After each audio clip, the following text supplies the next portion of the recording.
This is actually our 8th annual Green is Good for Business conference, and we first started the sustainability initiative. We knew it was really important to involve the businesses and workplaces, especially with the air quality issues. It's really important that not just the city staff and the city government is being a lot greener, but also we need to involve other people. So like I said, this is our 8th year, and one of our messages is, or our main message is really that you can do things, you can go green and be more sustainable in the workplace and also save money. So you can't really beat that. If you're saving money and you're saving the environment, it's kind of a win-win.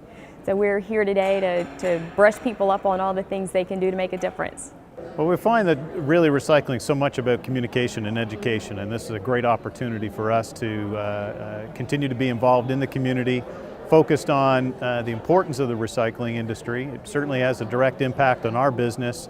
We do it because we want to certainly give back to the community, but we see it as a source of raw materials for our business. And educating people on how important that is, whether it's around quality, collection, and how it gets into the marketplace, is really important for us. So whether it's a municipality, a business, or another government entity, we find this is a great environment for us to be able to communicate with everyone at the same time.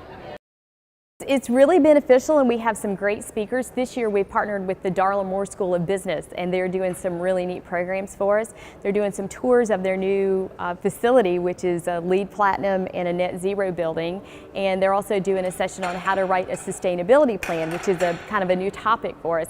But I think more than anything is we have some great vendors here, we have great speakers, but what people seem to learn the most from is each other. You know, in the breaks and in between the sessions, and that's really helpful too. Really, it's all about efficiency. When you're dealing in a recycling industry with a lot of commodities that have a relatively low value, it really comes down to how efficient can you manage the whole process, from where it's generated, how it's collected, how it's processed, and ultimately used. And working together is the best way to optimize that whole system, ensure quality, and get a material that works for the industry and has an impact on the business or the community where it's generated.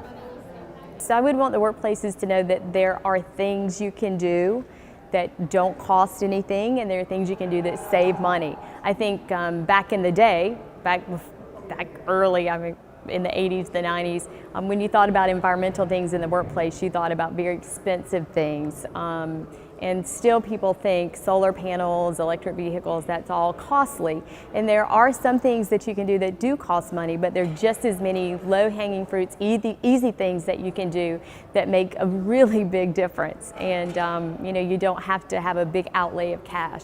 And in fact, it can save you money. And we have a panel at the end of what I call ecopreneurs. They're people who are entrepreneurs and they have an environmental business. So it's really kind of cool. They are making money from some of the things they're doing. So just, you know, it's not hard, it's not difficult.